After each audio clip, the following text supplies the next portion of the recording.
मैंने मुड़कर देखा तो मेरा चचा साथ भाई नदीम था, जो शायद मेरा पता लगते ही मेरे पीछे इधर आ गया था। इसने दूर से ही अपने बाजू खोल दिए थे और करीब आते साथ ही मुझे ज़ोर से गले लगा लिया। कैसा है यार फारिस, शुक्र है तू आ गया। मैं सच्ची तुझे बहुत याद कर रहा था। नदीम मुझे और ज़ोर से दबाते हुए बोला। देख नदीम, बुलाए और फारिस ना आए, ये तो किसी किताब में नहीं लिखा। और ये ज़ोर लगाना बंद कर, मैंने घुटी घुटी आवाज़ में कहा। बस बस फारिस के बच्चे, शादी के बहाने ही आया है तू, वरना तो शायद अगले महीने ही आता। नदीम नाराज़गी में अंदाज़े लगाते हुए बोला। देख आ तो गया हूँ मैं, अब ऐसे मूड ना बना और चल अब घर चलते हैं। रात और ठंड दोनों बढ़ने वाली हैं, मैंने तनबिया करते हुए कहा। और फिर हम दोनों वापस हवेली की तरफ चल पड़े।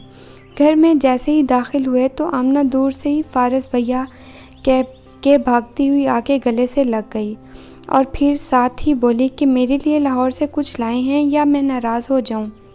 हाँ लाया हूँ ना, मैं अपनी गुड़िया के लिए ढेर सारी चॉकलेट और परफ्यूम भी। पहले कभी भूला हूँ क्या जो अब भूलूँगा। ये लो गाड़ी की चाबी और जाके निकाल लाओ। फिर एक कमरे से चचा असगर निकले और मुझे देखते ही बोले, फारिस मियाँ आ जा और ठा करके मेरे सीने से सीना मिला दे यार, मेरे कलेजे में ठंड डाल दे मेरे लाहौरी पुत्र। मैं भी फौरी चचा जी के गले लग गया और जाने कितनी ही देर चचा जी ने मुझे अपने सीने से लगाए रखा, मुझे प्यार करते रहे। गले लगे रहने से मेरी छाती में भी राहत कुछ पलों के लिए डेरे डाल दिए थे। फिर चचा ने मुझे अपने साथ ही इधर पड़ी एक चारपाई पर बिठा लिया, मेरा हाल चाल पूछा कि सुना पुत्र, कैसे दिन गुजर रहे हैं वहाँ, और तेरी तबीयत वगैरह तो ठीक रहती है ना लाहौर में। मैंने कहा जी चचा, सब आप सबकी दुआओं की वजह से ज़िंदगी बहुत अच्छी गुजर रही है। ये आप लोगों का प्यार ही है जिसने मुझे ज़िंदा रखे हुए है, वरना अम्मी अब्बू के जाने के बाद तो मैं शायद खुद को कभी ना संभाल पाता। मैं रुहासा सा हो गया था। और ना दुखी हो पुत्र, तू मुझे नदीम की तरह ही प्यारा लगता है। तेरी चची भी तो तुझे इतना प्यार करती है, तुझसे लाड करती है। सच पूछ तो मैं खुद तेरे अब्बा को बड़ा याद करता हूँ और सोचता हूँ काश उस दिन वो जहाज़ में ना बैठते, ना जहाज़ क्रैश होता और ना वो दोनों यूँ हमें छोड़ के जाते। तेरे वालिद अकबर से मुझे बहुत प्यार था फारिस पुत्र, और तुझ में तो मुझे अकबर नज़र आता है यार, और तुझे देख देख के तो जीतते हैं पुत्र। और यही दुख तेरी चची भी सह रही है। जैसे हम भाई थे वैसे तेरी माँ और नदीम की माँ भी आपस में सगी बहनें थीं। कितना प्यार था हम दोनों ख़ानदानों में। जाने किसकी नज़र लग गई जो ये पहाड़ जैसे दुख हम पर टूट पड़े।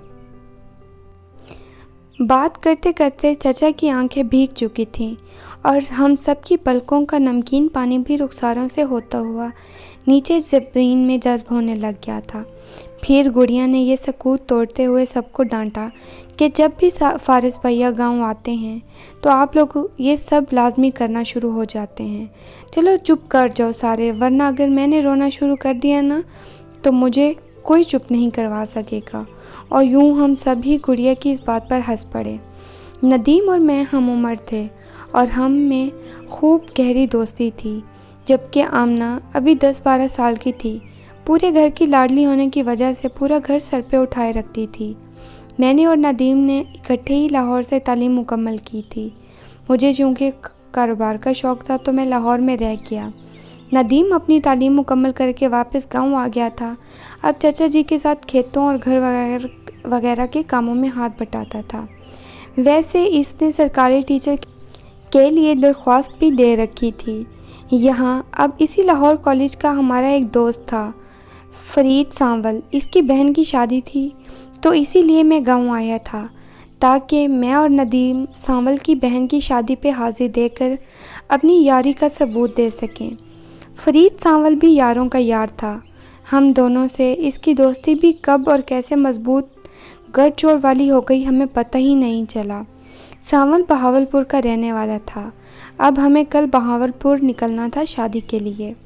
अब क्या ऐसे ठंड में ही बैठे रहेंगे आप लोग? चले कमरे में चलें। चाची ने हम सबसे कहा। हाँ, मैं भी यही सोच रहा हूँ, क्यों ना कमरे में जाके चाची के हाथ की गर्मा गर्म चाय हो जाए, वो भी ऐसे मौसम में, तो मज़ा आ जाए। मैंने दरख्वास्त गुजार आंखों से चाची की तरफ देखते हुए बोला, ले पुत्र, पहले कुकर तो खा ले, जो मैंने ख़ास तेरे लिए बनाया है। फिर मैं अपने हाथ की चाय भी अपने फारस पुत्र को पिला दूंगी, और तब तक भाई रहमता भी भैंसों का ताज़ा दूध लेकर आ जाएगा। When everyone drink tea together.